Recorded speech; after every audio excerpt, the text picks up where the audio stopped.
Túsfhuaim le muintir bothainn. Éist go géir. Cad iad na túsfhuaimeanna a chlann tús na focail seo? Sorcas, scúb, scúine, solas. Tostain siad le leis an uaim s. Arc ar na focail seo. Cad éon tús litir a aiceann tús na focail seo?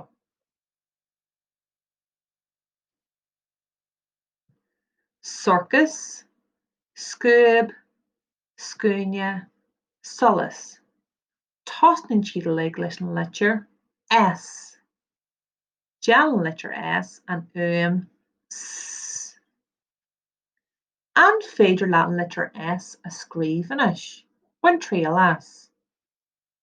S, S, S, S, S.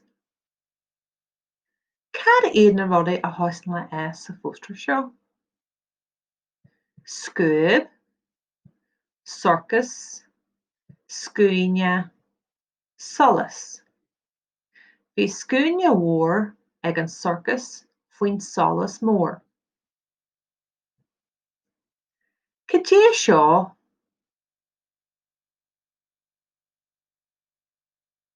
Lé an leor leat féin.